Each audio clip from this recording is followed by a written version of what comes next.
देखो भारतीय जनता पार्टी सरकार मोहन माझी सरकार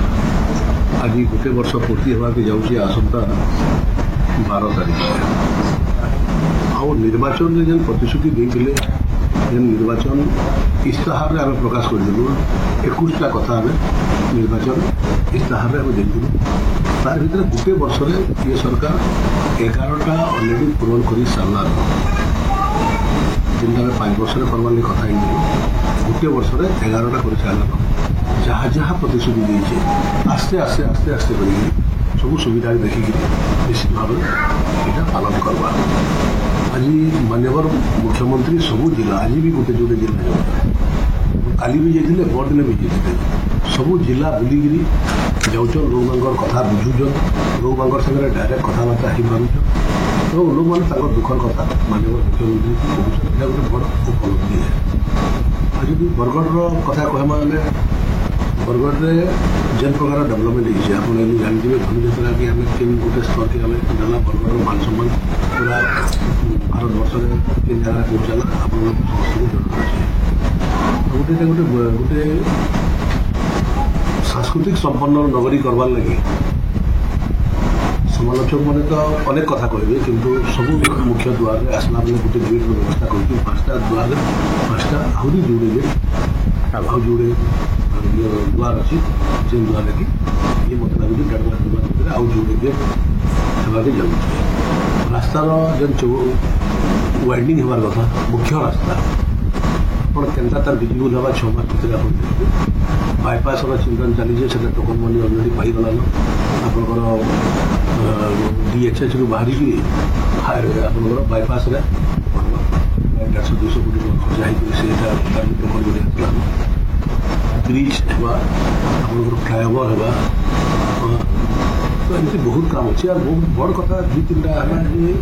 गोटे जन लोक जेन गोटे डिमांड थी आनिकटे हम पानीर जेन समस्या कथा अच्छे पानीर समस्या लगी जेन आनिकट दरकार माननीय मुख्यमंत्री जेनटा आसिक 4 मास आगे कहते धनुजात्रा लेके 3टा कथा कहते 3टा पूरण करते एक आनिकटर कथा हो कि जेनटा आप केनाल ब्यूटिफिकेशन को 108 कोटी टंकार ये करवाटा कि धनुजात्रार परमानेंट स्टेज जोटा कि लगभग 12 कोटी 98 लक्ष आकलन कराइला तार अलरेडी टेंडर भी सरीगलान तो जहाँ जहाँ कहते कर आप जानते जेन मैंने 100 टଙ୍କା दे नहीं पारे आम जो 800 टଙ୍କା देलु आज कृषक मान से भी समालोचना करवार के नहीं पछे आउ ये सरकार चाषी मान सरकार है माँ मान सरकार है महिला मान सरकार है सुभद्रा योजना पैसा देले से तो टमाटे मिलती बड़बड़िया लोक से बुझी नहीं पार्बार जे से कहून जी 5,000 देला 10,000 देला खाण है के उन्नति होगा आप देखिए बजार चुरी बजार पनीपरिया बजार गोटे गोटे महिला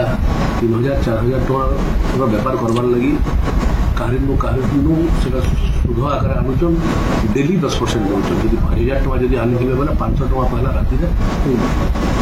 जहाँ पैसा आनी ताकि 500 टଙ୍କା देवे के लाभ पाए यदि से मैंने 5,000-10,000 जब वर्षक पाइले और बेपार कले केते टଙ୍କା सेव है पहला से चिंता करवार कथा एसी भितर बसिक कहीदेटा के टमाटे देते आप जेन मैंने गत 4 तारिख में जाकि कलेक्टर ऑफिस में धारणा दौले चाषी मान लगी से कहीं जाते निजर इगो देखाबार लगी जाते कि चाषी मान कथा कहबार लगी जाते कलेक्टर गोटे भिसी बसी ये एक्स MLA एक्स मंत्री अच्छा बुझवार कथा से जगार ये भिसी बचन भिसीटा गोटे स्टेट्र जदि सेक्रेटरी लेवल जब गोटे भिसी चली मंत्री लेवल भिसी चली केते इम्पोर्टेंट कथा थी तो ये चाषी मान लगी जाइए अधा घंटा घंटे मैंने वेट कर बसी ना पार धारणार बसी ना पार आम भी विरोधी दल लंबा समय थी आम 3 दिन बसुँ आदि मेमोरांडम देवार चाषी मान कथा कहबार आम जा जी भी थी सरकार के पठाबार अच्छे ଯିଏ ବି ତାଙ୍କର ପ୍ରତିନିଧି ଥିବା କି ଆହୁରି ସେ କି ଯଦି ଆପଣଙ୍କର ଅଫିସର ଥିବା ତାକୁ ଆମେ ଦେଇକିରି ଆସୁଛୁ। ଅସୁବିଧା କାଣା କଲେକ୍ଟର ଆଇଲେ ଯାଇକିରି ଦେବୁ, କଲେକ୍ଟର ଆମର ପାଖେ ଆସୁ କି କଲେକ୍ଟରରୁ ତଲକି ଆମେ ଯିବୁ। ଇ ଯେନ୍ ଇଗୋଟା ରହୁଛି ତାକୁ ଲାଗୁଛି 24 ବର୍ଷରୁ ସେମାନେ ଯେନ୍ ଶାସନ କରୁଥିଲେ ସେଥିରୁ ବାହାରି ନାଇଁ ପାରବା। ଆଉ ଆପଣ ଦେଖୁନ୍ ଯେ ଇଏ ଅଦିନିଆ ବର୍ଷାରେ 24 ବର୍ଷ ଭିତରେ ଏମାନେ ଟଙ୍କାଟି କେବେ କାହାକେ ଦେଇଥିଲେ କେ? डिजास्टर मैनेजमेंट रे तांकर थिला के जे अदनिया वर्षा हेले से पनीपरिया चाषी हो धान चाष हो आउ कौन चाष के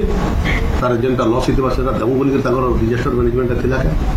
12टा पॉइंट थिला आज 13 नंबर जोड़ी है ये सरकार आला पर आप देखिथे जहाँ क्षति होती आरंभिक आकलन 4 तारीख राति रे कलेक्टर पठेज 6 तारीख रे गतकाली लगभग 7,55,00,000 रु ऊर्ध्व टंका गोटे गोटे चाषी जार नुकसान होती हेक्टर प्रति 17,500 टंका पाइबे। 24 वर्षर गोटे मत कही दौन तो से बहुत भाषण दूसरे मानवर एक्स मिनिस्टर मानवर एक्स आप विधायक ये टंकाटी के देजन गाई जिते बेले चाषी आत्महत्या करूला जगार इंता अदिनिया वर्षा काण करूले कनबार कथा हो कि आपणकर